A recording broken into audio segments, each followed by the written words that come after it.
தமிழகத்துல ஆழ்வார்கள், நாயன்மார்கள் இப்படின்னு தமிழுக்காக அ நெறைய பணிகள் ஆற்றியிருக்காங்க. அவங்களுடைய ஒவ்வொரு அ 4000 திவ்ய பிரபந்தம், திருமுறைகளாகட்டும், அத்தனையும் தமிழுக்கு கிடைத்த பெருமை, பக்திக்கு கிடைத்த வரம் அப்படின்னு சொல்லணும். அவ்வளவு படைப்புகள் ஒவ்வொன்னும் வந்து பக்தி ரசம் சொரியும் பாடல்கள் வந்து இன்னைக்கும் நம்ம எல்லாரும் அதனால பயன்பட்டுக்கிட்டு இருக்கோம். இவங்கெல்லாம் 6ஆம் நூற்றாண்டு, 8ஆம் நூற்றாண்டு அந்த காலகட்டங்கள்ல இருந்தவங்க. அதே வகையில கர்நாடகாவிலயும் நெறைய குருமார்கள் தோன்றி நெறைய விஷயங்கள செஞ்சிருக்காங்க. இது வந்து துவைத்தம் அப்படிங்கிற வகையில 3 பிரிவுகள தத்துவார்த்த பிரிவுகள் இந்து சமயத்துல சொல்லுவாங்க. அத்வைத்தம் சங்கராச்சாரியாரால உண்டானது. எல்லாம் ஒன்று அப்படிங்கிற மாதிரியான. அப்புறம் விசிஷ்டாத்வைத்தம் அப்படிங்கிறது ராமானுஜரால தோற்றுவிக்கப்பட்டது. 3வது துவைத்தம் 2 பரமாத்மா வேறு, ஜீவாத்மா வேறு அப்படிங்கிற கொள்கைய முன்வச்ச மத்வாச்சாரியார். அந்த வகையில இந்த 3 பிரிவுகள்ல மத்வாச்சாரியார் இப்ப ரீசென்ட்டா வந்தவர். 13ஆம் நூற்றாண்டு ஒரு 700, 750 ஆண்டுகளுக்கு முன்னால. அந்த குரு பரம்பரையில வந்தவங்க நெறைய விஷயங்கள பண்ணியிருக்காங்க. அந்த விதத்துல 3 பேர்கள கொண்டாடுவாங்க.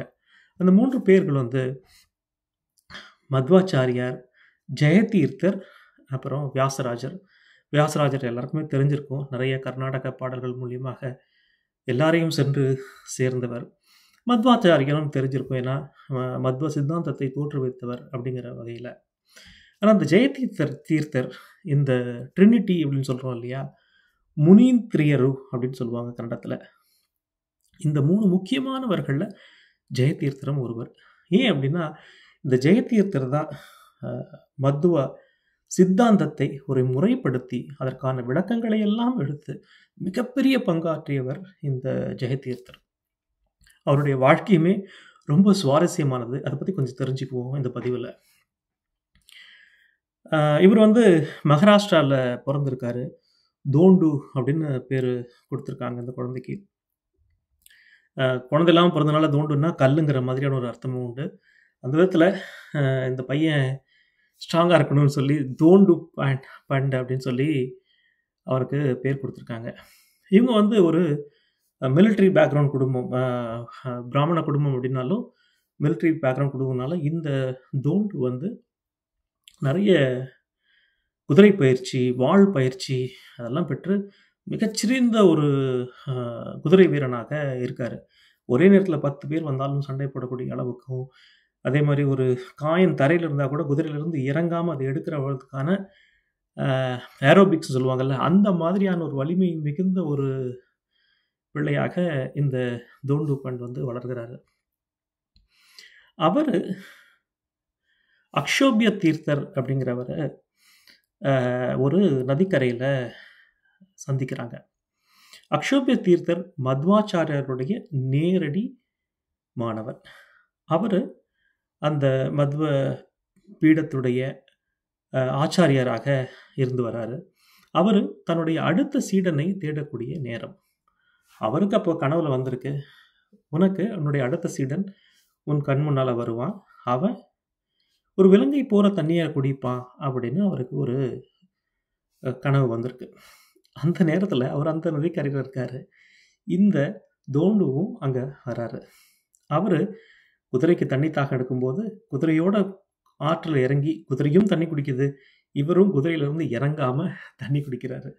இத பார்த்த அக்ஷோபிய தீர்த்தர்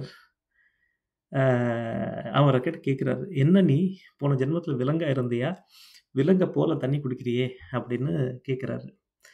அத சொன்ன உடனே இவருக்கு வந்து அவருடைய பூர்வ ஞாபகங்கள்லாம் வருது. ஏன்னா, இவர் பூர்வ ஜென்மத்துல ஒரு காளையாக இருந்திருக்காரு. அதுவும் எங்க அப்படின்னா, மத்வாச்சாரியாருடைய பயணங்களின் போது அவரோடவே பயணித்த ஒரு காளை தான் இந்த தோண்டு. பூர்வ ஜென்மத்துல இவர் ஒரு காளை.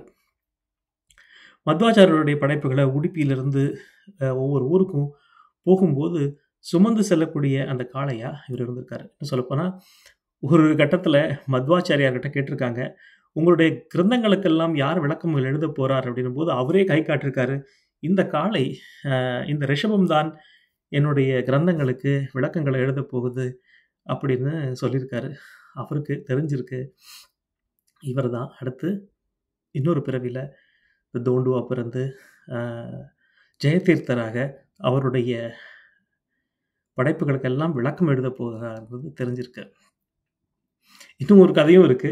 இந்த காளையா பிறந்ததுமே அர்ஜுனனுடைய அவதாரம் தான் இந்த ரிஷபமும் கூட. அர்ஜுனன் போரில் தான் வெற்றி பெற்றோம் என்ற கர்வம் கொள்ளும்போது அந்த கர்வத்தினால அவர் ஒரு காளையாக பிறவி எடுக்கக்கூடிய ஒரு சாபம் அவருக்கு வருது. அதனால் அவர் காளையாக பிறக்கிறாரு. இன்னும் சொல்லப்போனால் அர்ஜுனனுமே கூட பிரம்மாவின் அவதாரம் அப்படின்னு சொல்லுவாங்க.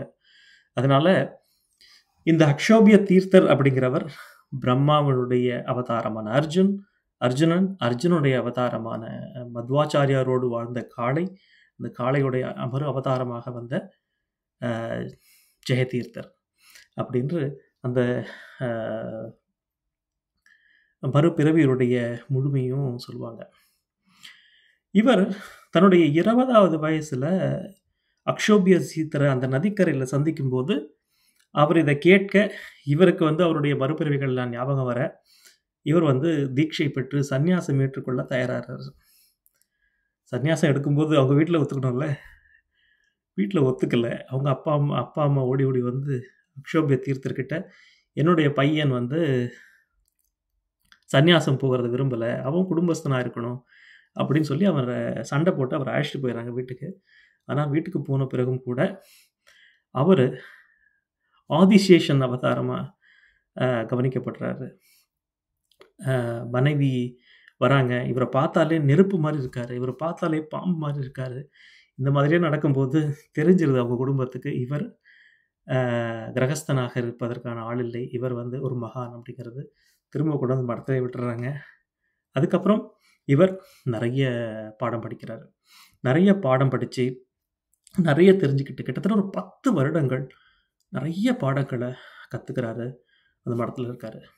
அதுக்கப்புறம் கிட்டத்தட்ட 12 வருடங்கள் முழுமையான தபஸில் இருக்கார். அவருடைய தபஸ் ரொம்ப நீண்டதாகவும் இருக்குமா, ரொம்ப குறைவாக தான் சாப்பிடுவாராம். ஆனால் முழுமையான தபஸ் நிலையில் ஜீவன் முக்தின்னு சொல்லுவாங்க இல்லையா, அந்த மாதிரி ஆன தபஸில் இருக்கக்கூடியவராக இருந்திருக்காரு. அந்த மாதிரி கடுமையான தபஸ் இருந்து அவர் அவர் மூலியமாக தான் அந்த கமெண்ட்ரி எல்லாம் வந்திருக்கு, எழுதக்கூட இல்லை. அந்த ஒரு தியான நிலையில் தபஸ் நிலைமையில தான் அவர் நிறைய விஷயங்களை எழுத முடிஞ்சிருக்கு அப்படின்னு சொல்கிறாங்க. அந்த 12 வருட தவங்களுக்கு அப்புறம் அதுக்கப்புறம் ஒரு 8 வருடங்கள் அவர் சந்நியாச வாழ்க்கையை தொடர்கிறாரு. அப்போ தான் அவர் நிறைய படைப்புகளை பண்ணுறாரு. கிட்டத்தட்ட 37 கிரந்தங்கள் மத்வாச்சாரியார் கொடுத்துருக்காரு.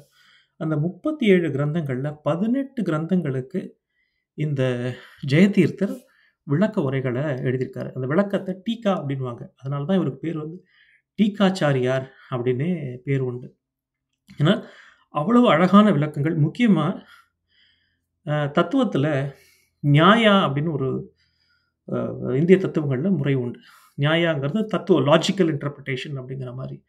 அந்த விதத்தில் இவர் எழுதின நியாயசுதா அப்படிங்கிறது மிகப்பெரிய ஒரு படைப்பாக கருதப்பட்டது. கிட்டத்தட்ட 24,000 ஸ்லோகங்களுக்கான விளக்கங்களை எழுதக்கூடிய மிகப்பெரிய படைப்பு அது.